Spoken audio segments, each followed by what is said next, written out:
गम गणपतये नमः। ओम श्री महालक्ष्मी नमः। माँ लक्ष्मी जी की कृपा से आज हम एक पावन कथा सुनने जा रहे हैं। जो भी श्रद्धा और भक्ति से इस कथा को सुने, उसके घर में सुख, शांति और समृद्धि बनी रहे। आइए सभी मिलकर माँ लक्ष्मी का स्मरण करें। जय माँ लक्ष्मी। एक समय की बात है। एक नगर में एक साधारण कुम्हार रहता था। वो बहुत धनवान नहीं था, लेकिन अपने काम में ईमानदार था। वो मिट्टी के दीपक, घड़े और सुराहियां बनाकर अपना जीवन चलाता था। उसके घर में बहुत साधन नहीं थे, पर उसके मन में श्रद्धा बहुत थी। हर संध्या वो अपने छोटे से आंगन में एक दीप जलाता और कहता, हे माँ लक्ष्मी, मेरे घर में धन भले कम हो, पर शांति और सद्बुद्धि बनी रहे। उसी नगर में एक बहुत धनी साहूकार भी रहता था। उसके पास सोना, चांदी, अनाज और बड़ा व्यापार था, लेकिन उसका स्वभाव कठोर था। वो किसी गरीब की सहायता नहीं करता था और दूसरों को तुच्छ समझता था। उसे लगता था कि धन ही जीवन की सबसे बड़ी शक्ति है। एक वर्ष नगर में बड़ा उत्सव हुआ। सब लोग दीपावली की तैयारी करने लगे। कुम्हार ने अपने घर को साफ किया, मिट्टी के सुंदर दीप बनाए और पूरे मन से माता लक्ष्मी का स्मरण किया। उसकी पत्नी ने भी दरवाजे पर रंगोली बनाई और चुपचाप प्रार्थना की, माँ, हमारे घर में जो भी है उसमें आपका आशीर्वाद रहे। उसी रात नगर के दोनों घरों में एक साथ अद्भुत घटना घटी। कुम्हार के घर स्वर्ण प्रकाश फैल गया।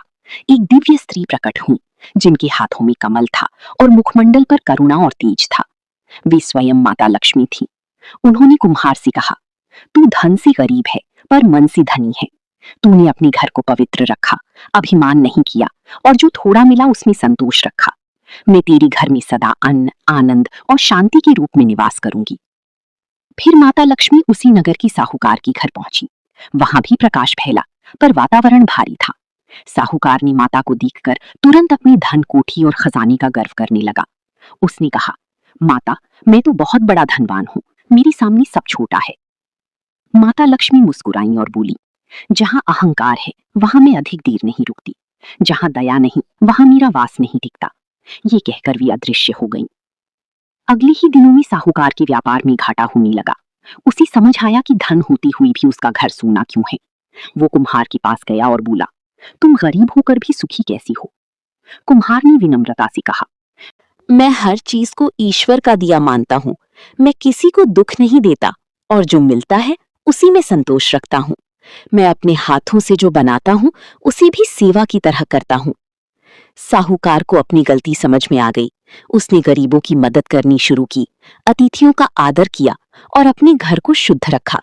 उसके स्वभाव में धीरे धीरे विनम्रता आने लगी। कुछ समय बाद उसके घर में फिर समृद्धि लौटी, लेकिन अब उसके मन में अभिमान नहीं था। तब नगर के लोग समझ गए कि लक्ष्मी माता केवल धन के रूप में नहीं, बल्कि सद्गुण, शांति और सेवा भाव के रूप में भी आती हैं। जो व्यक्ति अपने मन को साफ रखता है, वही उनका सच्चा भक्त कहलाता है।